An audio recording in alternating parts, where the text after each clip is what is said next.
Before I officially start my speech, I would like to ask that if there's anyone in the audience whose native language is not English. If yes, raise your hand. Seems there's a lot. Mine isn't. In fact, this is my first year in Canada. And before that, I grew up and studied in China for 15 years. I came to Canada as an immigrant, and as the first generation immigrant in my family, and the only person in my family who speaks English, I have had to become the bridge connecting my family to the English Canadian world, such as going to the supermarket, Walmart, not TNT, socializing with neighbors, going to the auto mechanics, and other daily necessities. However, just when I started confidently use my English skills learned from China, I suddenly realized that, these insignificant things in my life has become really hard to understand and really hard to express.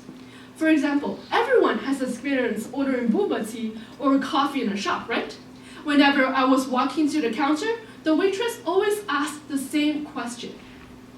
Hot or cold? Hot or cold? Hot or cold? Hot or cold? But what is hot or cold? I don't understand hot or cold.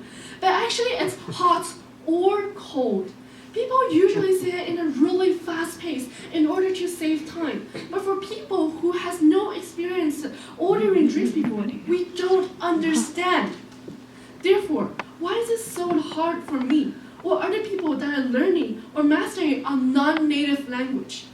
The greatest difficulty in learning a language is that you're not in the environment of learning it, meaning that you will have less time to practice, just like the boba tea ordering situation. I have no experience ordering boba tea before, therefore I couldn't get used of the pacing and couldn't understand the information the person was trying to convey. And also, as your English goes on, your English will also be influenced by your mother tongue the more time you spend on a non-English speaking environment.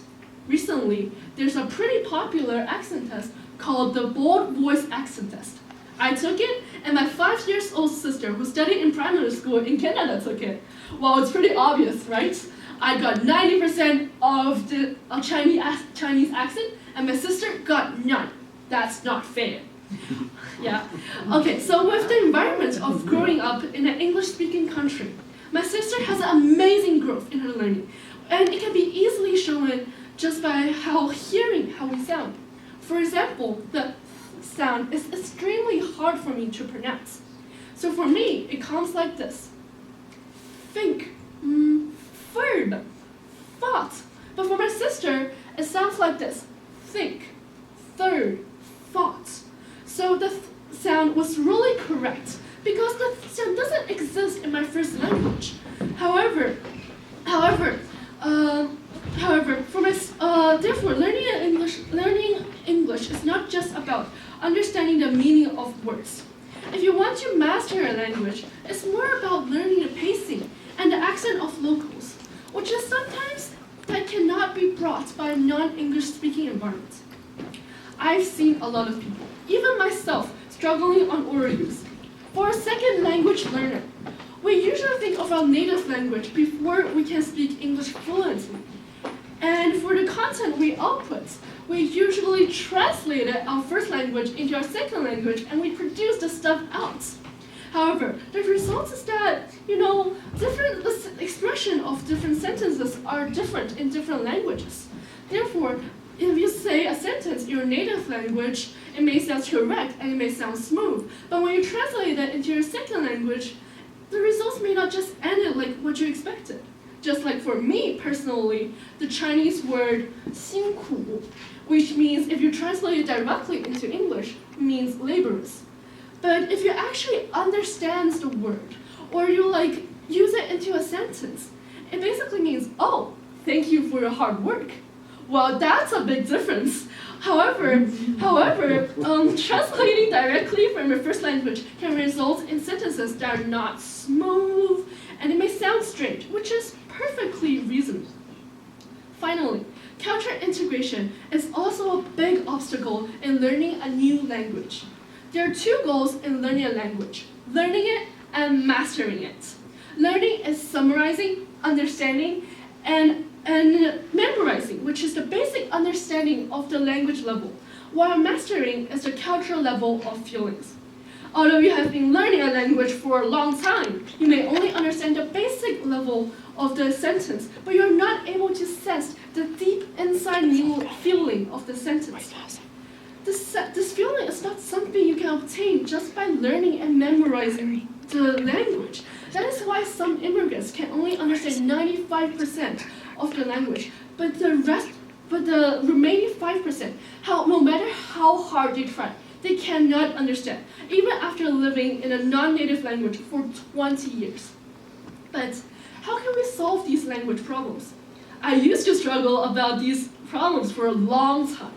When I was at Lost, I met some outcoming friends around me had just arrived as me. So when I asked them, why is your English so good? Why can't you understand language? Do you have any language difficulties? I got the answer no. But in fact, was it really true? They may not have the same expression, the grammar, the structure, or even the accents as natives. But their confident personality leads them to visit different places, to go and communicate with different people. And during that process, they learned something that I never learned before, like words that they didn't know, the local way of speaking, the accents, and even the local culture. Therefore, increasing social interaction is a really essential part of learning a language, of course. Okay, lastly, solving a language problem wasn't easy. It takes time, and it may be longer than you might expect it. However, with constant effort and patience, progress was possible. And the most important is that you have to keep motivated while the challenges arise. You will soon find language is not just about boring grammar. Nobody wants to know that. It's not just about boring grammar, boring long vocabulary. It's more about the feeling in the heart. And it also helps you to bring connects between each culture and brings new experience to life. That's all of my speech. I'm Echo Hong. Thank you for listening.